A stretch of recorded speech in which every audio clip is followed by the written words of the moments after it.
Very good morning students. Previous video में हमने discuss किया था कि पॉपुलेशन ग्रोथ मॉडल्स, ठीक है। पॉपुलेशन ग्रोथ मॉडल मतलब किसी भी जाति का जो समूह है समष्टि, उसके लिए अगर हमें दिखाना है कि जन्म दर कितना हो रहा है, मृत्यु दर कितनी हो रही है, पिछले साल क्या था परसेंटेज और आज कितना है, तो ये हम कैसे दिखा सकते हैं। कोई एक ना एक ग्राफ से हमें ग्राफ बनाना पड़ेगा, बिना ग्राफ के हम नहीं दिखा सकते हैं। तो कौन कौन से थे जो भी ग्रोथ मॉडल्स थे?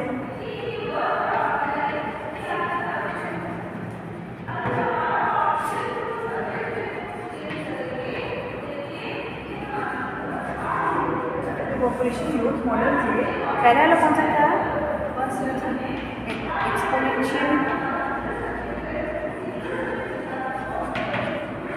एक्सपोनेंशियल ग्रोथ मॉडल या एक्सपोनेंशियल ग्रोथ। दूसरा क्या था? लॉजिस्टिक।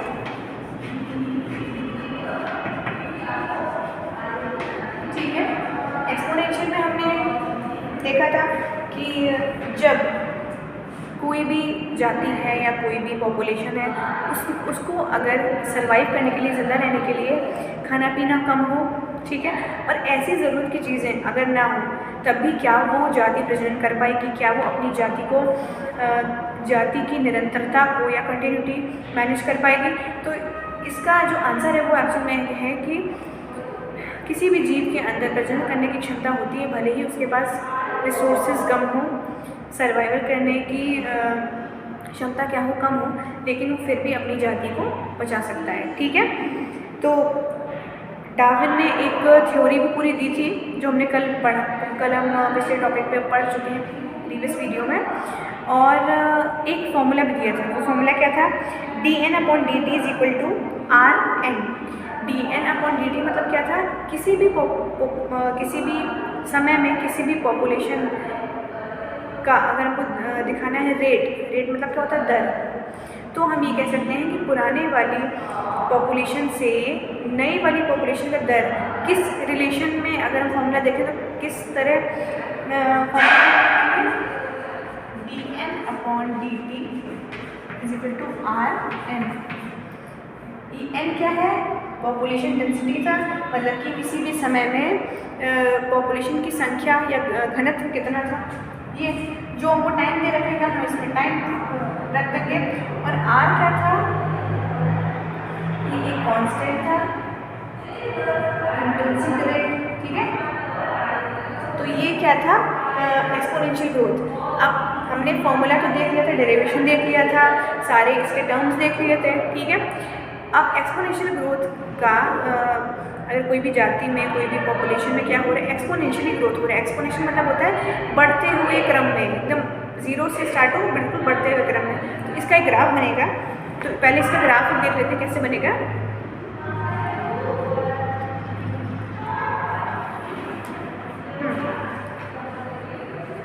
एक्सपोनेंशियल ग्रोथ का जो कर्व होता है, एक्सपोनेंशियल ग्रोथ का,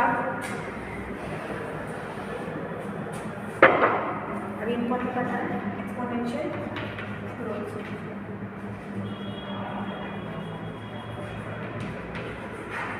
एक्सपोनेंशियल ग्रोथ का जो कर्व होता है वो कैसा होता है?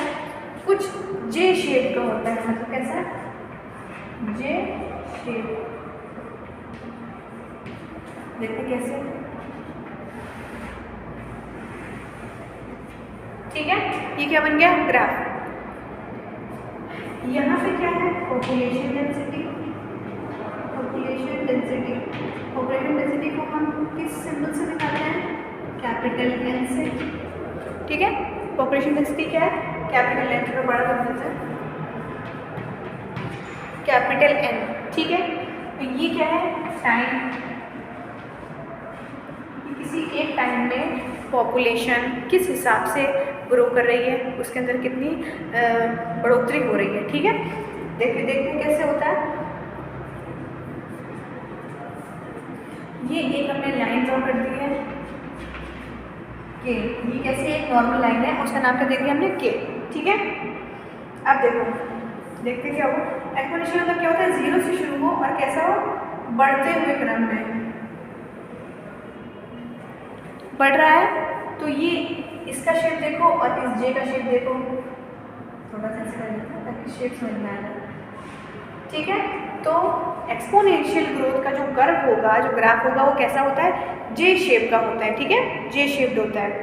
तो हम इसको लिख लेते हैं, ये क्या है, ये ग्रोथ, जो कर्व है, ग्राफ क्या दिखा रहा है, एक्सपोनेंशियल ग्रोथ। और एक्सपोनेंशियल ग्रोथ का फॉर्मूला क्या होगा, dn/dt r/n। तो इससे हमको समझ में आ गया ये ग्राफ किसका है, एक्सपोनेंशियल ग्रोथ का। समझ में आ गया, ठीक है। n को टाइम के रिलेशन में प्लॉट किया गया है, ठीक है। जे शेप्ड कर्व होता है ये, कैसा, जे शेप्ड कर्व। एक्सपोनेंशियल फॉर्म में जो ग्रोथ होगी, पॉपुलेशन तेज़ी से बढ़ती है और इसके बारे में कई सारी कारक होते हैं, लेकिन वो कारक पढ़ने की ज़रूरत नहीं है, बस हम ये समझ सकते हैं कि इसका जो कर्व होगा कैसे जे शेप होगा। और जे शेप का मतलब क्या है कि जैसे जैसे टाइम इंक्रीज हो रहा है, जैसे जैसे टाइम क्या हो रहा है, इंक्रीज हो रहा है, वैसे वैसे इस जाति की पॉपुलेशन भी इंक्रीज हो रही है, ठीक है। नेक्स्ट कौन सा मॉडल है, logistic growth models.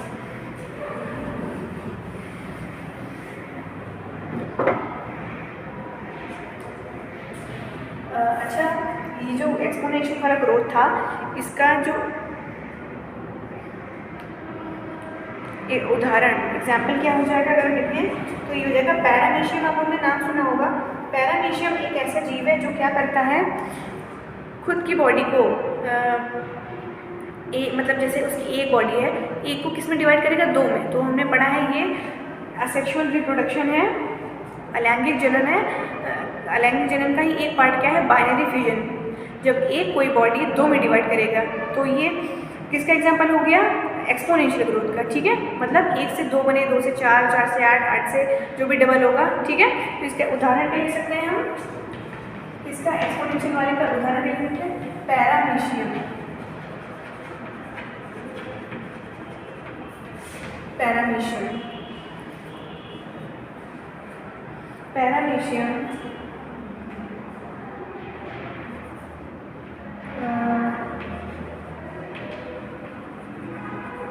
Binary fission करता है और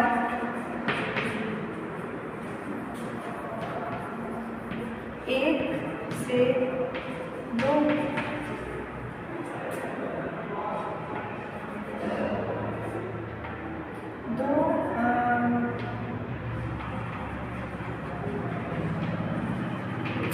पैरामीशियम बनाता है, ठीक है। इसका उदाहरण हो गया एक्सपोनेंशियल ग्रोथ का, ठीक। अब हम देखते हैं क्या दूसरा, logistic growth.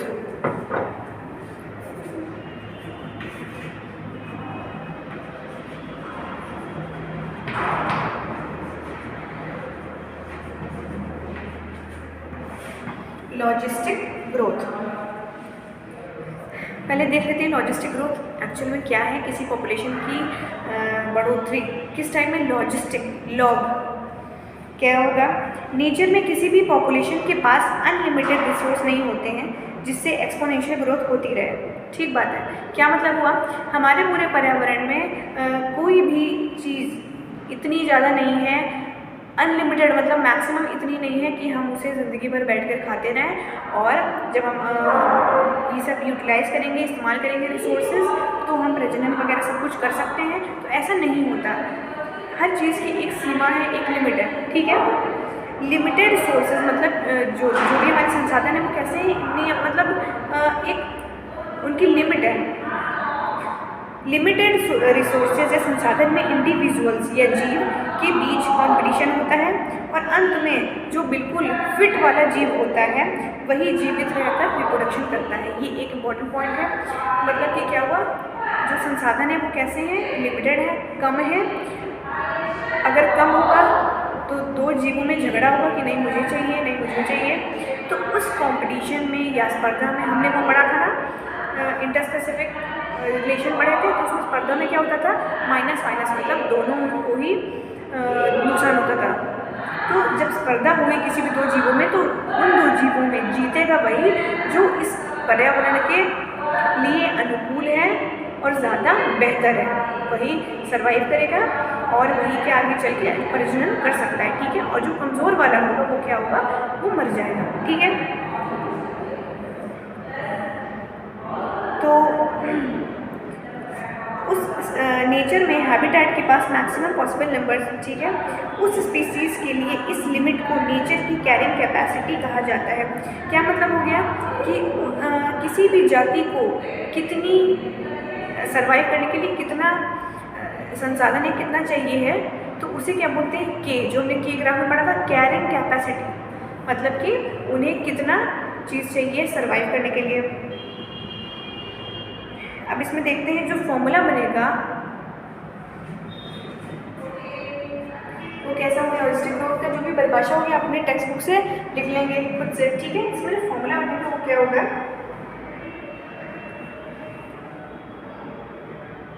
dn upon dt, dn upon dt मतलब क्या हो गया, n अपॉन d। कभी भी किसी भी चीज़ को जब हम 1 टाइम से डिवाइड करते हैं तो क्या आ जाता है, रेट आ जाता है। रेट मतलब क्या हो गया, दर। ठीक है, तो हम क्या हमने देखा कि जो भी क्वांटिटी है, जो भी प्रॉपर्टी को जब हम टाइम से डिवाइड करते हैं तो वो उसका क्या दर आ जाता है। ठीक है, रेट। तो D N upon D T, एन क्या है, किसी भी समष्टि की क्या घनत्व, population density, D N upon D T is equal to R N. ये तो बिल्कुल वैसे ही है एक्सपोनेंशियल ग्रोथ वाला। इसमें बस एक चीज़ और जुड़ गई है, के माइनस एन अपॉन के। ठीक क्या है, हम वैसे ही लिख लेंगे, n क्या है, पॉपुलेशन डेंसिटी, t क्या है, टाइम, r क्या है, इंट्रिंसिक रेट, कि किस दर से पॉपुलेशन की ग्रोथ बढ़ रही है, k क्या है, कैरिंग कैपेसिटी,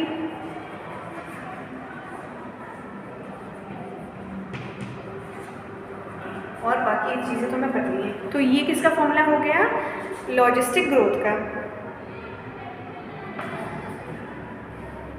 ठीक है, अब इसमें खास बात क्या है, इस ग्रोथ में ज़्यादातर जो जानवर हैं या एनिमल्स हैं, ऑर्गेनिजम्स, उनकी जो पॉपुलेशन है उसमें ग्रोथ के लिए जो संसाधन है वो कैसे होते हैं, सीमित होते हैं, असीमित नहीं होते हैं। लॉजिस्टिक में क्या होगा, जितने भी संसाधन होंगे जो सर्वाइव करने के लिए इंपॉर्टेंट है वो कैसे होते हैं, सीमित होते हैं। इसलिए लॉजिस्टिक ग्रोथ मॉडल्स को ज़्यादा रियलिस्टिक माना जाता है। लॉजिस्टिक ग्रोथ मॉडल जो है ये ज़्यादा सक्सेसफुल हुआ और इसी को रियल माना गया, क्योंकि हमारी दुनिया में ऐसा कहीं भी नहीं है जो, मतलब ऐसा कोई भी जगह नहीं है जहाँ पर सर्वाइवल के लिए जो भी संसाधन है वो कैसे हो, असीमित हो। और एक्सपोनेंशियल वाले ग्रोथ मॉडल में क्या दिखाया गया था कि संसाधन कैसे होते हैं, असीमित होते हैं। ठीक है, इसका जो ग्राफ है, इसका ग्राफ कैसे होता है, यहाँ देखिए एस शेप होता है, सिग्मॉइड शेप, सिग्मॉइड मतलब होता है एस शेप। ठीक है, ये क्या है, ग्राफ है, यहाँ पे क्या होगा एन और इधर क्या होगा टाइम, यहाँ क्या होगा के, कैरिंग कैपेसिटी, यहाँ 0 से शुरू होगा, कुछ ऐसे जाएगा एस शेप है ना, कुछ एस शेप में जा रहा है, या थोड़ा सा हम और कर बनाते हैं।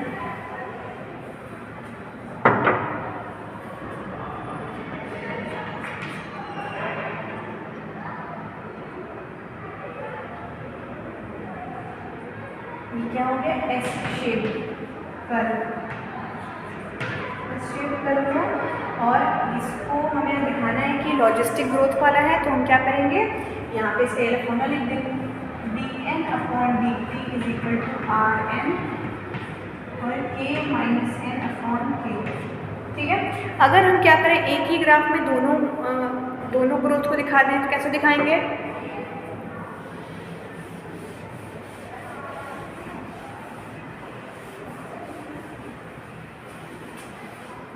क्या करेंगे, अगर हमने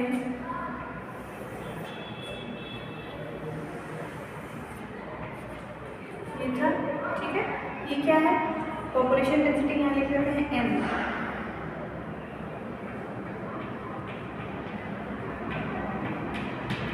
पॉपुलेशन डेंसिटी, पॉपुलेशन डेंसिटी ये क्या है, टाइम स्मॉल t। अब हमें क्या करना है, दोनों में मतलब इस एक ही ग्राफ में दोनों ग्रोथ दिखाना है। ये क्या है, कैरिंग कैपेसिटी, एक्सपोनेंशियल ग्रोथ तो ऐसे ही सिंपल जे शेप, ठीक है। और ये क्या है, लॉजिस्टिक ग्रोथ, ये थोड़ा सा एस शेप का रहेगा।